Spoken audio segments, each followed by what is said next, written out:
Authentic news 19 में आपका स्वागत है। आइए देखते हैं आज की न्यूज। ನಾವೆಲ್ಲ ಯುವ ಕಾಂಗ್ರೆಸ್ ಮಿತ್ರರು ಇಲ್ಲಿ ಡಿಸಿಸಿ ಆಫೀಸ್ ಹತ್ರ ನಾವು ಸೇರಿ ವಿನಯ್ ಕುಲಕರ್ಣಿ ಸಾಹೇಬ್ರದ್ದು ಸಂಭ್ರಮಾಚರಣೆ ಆಚರಿಸ್ತಾ ಇದ್ದೀವಿ. ಅವ್ರಿಗೆ ಬೇಲ್ ಸಿಕ್ಕಿದೆ ಅಂತೇಳಿ ನಾವು ಖುಷಿಯಿಂದ ನಾವು ಆಚರಿಸ್ತಾ ಇದ್ದೀವಿ. ಸೊ ಇವತ್ತು ಈ ಕೋರ್ಟ್ನಲ್ಲಿ ಅವ್ರಿಗೆ ಬೇಲ್ ಸಿಕ್ಕಿದೆ. ಮುಂಬರೋ ದಿನಗಳಲ್ಲಿ ಅವರು ನಿರಪರಾಧಿಯಾಗಿ ಸಾಬೀತಾಗ್ತಾರಂತ ನಮಗೊಂದು ಭರವಸೆ ಇದೆ.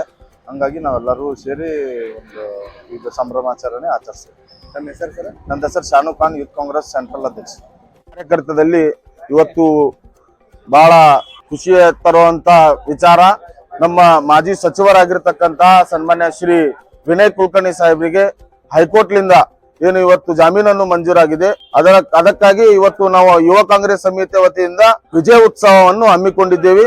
ನಮ್ಮ ಅರ್ಜುನ್ ಪಾಟೀಲ್ ಅವರ ನೇತೃತ್ವದಲ್ಲಿ ಬಹಳ ಕಾರ್ಯಕರ್ತರಲ್ಲಿ ಇವತ್ತು ಹುಮ್ಮುತ್ಸವನ್ನು ಮತ್ತೆ ವಾಪಸ್ ಬಂದಿದೆ. ನಮ್ಮ ಶಾಸಕರಾಗಿರ್ತಕ್ಕಂತ ಸನ್ಮಾನ್ಯ ವಿನಯ್ ಕುಲಕರ್ಣಿ ಅವರಿಗೆ ಇವತ್ತು ಹೈಕೋರ್ಟ್ಲಿಂದ ಏನು ತೀರ್ಪು ಕೊಟ್ಟಿದೆ ಅದು ಸತ್ಯ ಮೇವೆ ಜಯತೆ. ನಮ್ಮ ವಿನಯ್ ಕುಲಕರ್ಣಿ ಅವರು ಮತ್ತೆ ವಾಪಸ್ ನಮ್ಮ ಧಾರವಾಡ ಜಿಲ್ಲೆಗೆ ಆಗಮಿಸುತ್ತಿದ್ದಾರೆ. ಆ ಕಾರಣಕ್ಕೆ ಇವತ್ತು ನಾವು ಕಚೇರಿ ಮುಂಭಾಗದಲ್ಲಿ ವಿಜಯ ಉತ್ಸವವನ್ನು ಹಮ್ಮಿಕೊಂಡಿದ್ದೇವೆ.